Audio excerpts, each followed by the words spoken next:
Oi, pessoal, tudo bem? Estamos em mais uma aula de língua portuguesa, finalizando aí nossa apostila 4, nosso módulo 28, onde hoje a prova vai trazer alguns exercícios, tá? E depois, nas próximas aulas, a gente vai ver um pouquinho de conteúdo revisional, tá joia? Então, vamos lá para a nossa apostila.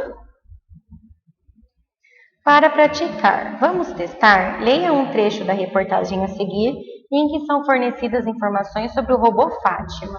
Os robôs no dia a dia.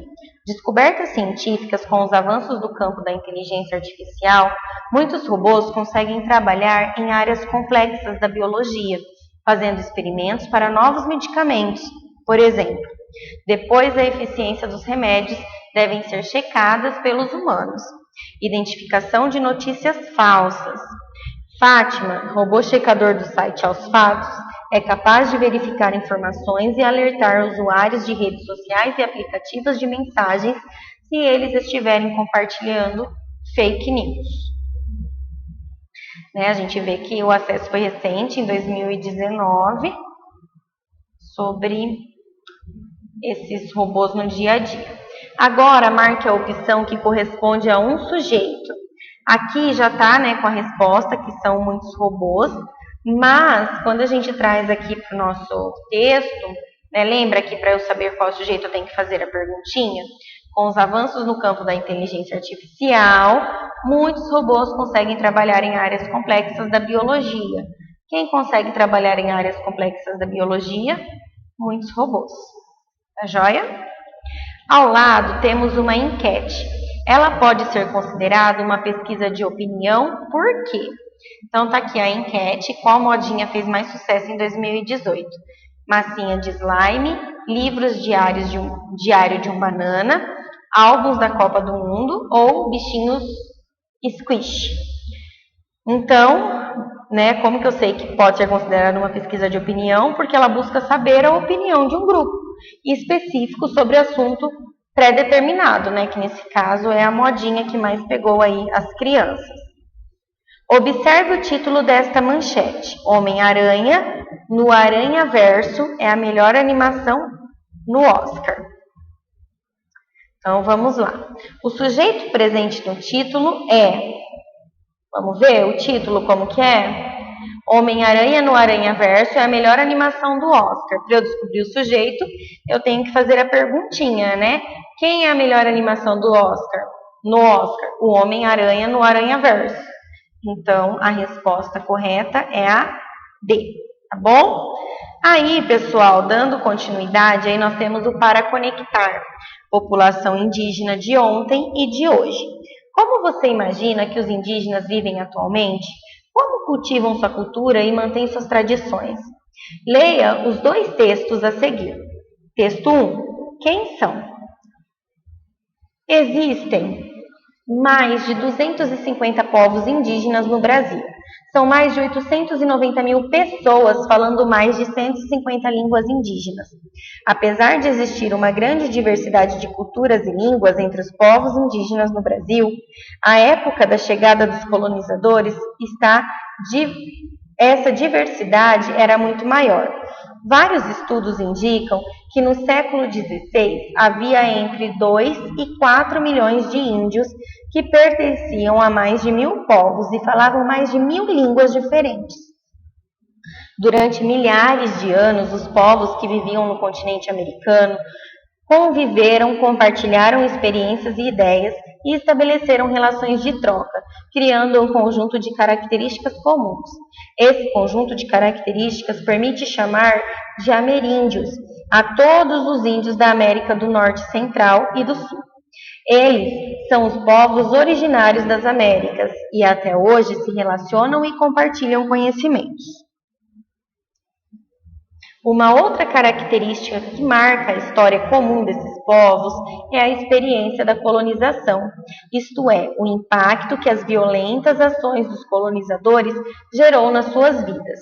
As consequências dessas violências foram a extinção de muitos povos, a diminuição no número de pessoas, a perda de suas terras, desrespeito e a desvalorização de suas culturas. Infelizmente, essa trágica experiência foi vivida por muitos povos ameríndios. Aqui a gente tem na imagem os índios Kizedze, terra indígena Uauí, no Mato Grosso. Texto 2. Frase de David Guarani, ou Davi Guarani. Liderança da comunidade Guarani Embai da terra indígena Jaraguá, na zona norte da cidade de São Paulo, em discurso no Festival de Música Lollapalooza em 2019. Nós, povos indígenas, protegemos 82% da biodiversidade do mundo. Explore. O povo brasileiro é miscigenado. Isso significa que nossa formação vem de diversos povos. Quais povos foram importantes na formação da população brasileira? Então, a gente sabe, né, que na população brasileira nós temos os indígenas que aqui estavam, logo vieram os portugueses para colonizar, e aí eles trouxeram mão de obra africana, né, porque era explorada, era de graça, para trabalhar aqui, desde a época dos engenhos de cana-de-açúcar, tá bom? Então, a nossa miscigenação é principalmente portuguesa, indígena e africana. Desde a colonização, a população indígena tem diminuído em grande escala. De acordo com o que você leu e estudou, por que isso vem ocorrendo? Gente, por muitos motivos, né? Como o aspecto histórico, com a chegada dos colonizadores, que tinham o objetivo de explorar as terras dos povos originários daqui, que eram os índios, né? Houve a escravidão e o extermínio dos índios para que tivesse a exploração, né, das terras, sem contar também o quão foi de perda para a cultura indígena, né, quando eles foram catequizados, enfim. E além disso, os homens não indígenas, né, os colonizadores portugueses, eles disseminaram muitas doenças entre as comunidades indígenas, causando a morte de muitos deles. Lembra que nós estudamos que eles não tinham imunidade nem para uma gripe, né, comum. Os povos indígenas têm a mesma cultura e os mesmos costumes? Justifique sua resposta. Não. O texto 1 mostra que os povos indígenas eram diversos, inclusive falavam outras línguas. Eles trocavam informações entre si e tinham características comuns, mas cada povo tinha, né, e tem até hoje, porque ainda existem muitas tribos, sua cultura. Você acredita que é possível resgatar a cultura indígena e valorizá-la? Valorizá-la de que maneira? Então, pessoal, né, como que a gente pode aí resgatar a cultura indígena e valorizá-la, né? Então, que quando a gente tem um conhecimento sobre a cultura desses povos, né, dos povos indígenas, e a gente tem que aprender a valorizar, né, de fato. Então, como que a gente faz isso? Por que é tão importante ensinar hoje a cultura indígena na escola? A professora já falou isso para vocês muitas vezes, porque se não for ensinado, né, tudo o que aconteceu historicamente com esses povos, as gerações futuras talvez nem saibam que existiu isso no Brasil, né? Então é dentro da escola que a gente ensina sobre a cultura indígena e ensina também a valorizá-la, tá? E isso a gente faz como? Pesquisando história de diferentes comunidades indígenas, como sua forma de viver, suas histórias, né, tradições e, acima de tudo, respeitar a forma de pensar, a religião e a cultura de cada comunidade indígena. Amplie, agora é com você. Vocês aprenderam em história um pouco sobre os povos indígenas e alguns de seus costumes. Além de estudarem como esses povos foram importantes para a formação da população brasileira. Conhecer as culturas indígenas, suas tradições e visões de mundo é muito importante para darmos um significado real à representatividade desses povos. Sua tarefa agora é, em grupo, no caso de vocês, individual, escolher um conto de um povo indígena e ler para a turma em uma atividade de roda de leitura, organizada pelo professor. Busque histórias que apresentem crenças e características desses povos. Ao final da apresentação, registre aspectos culturais que tenha aprendido com as leituras.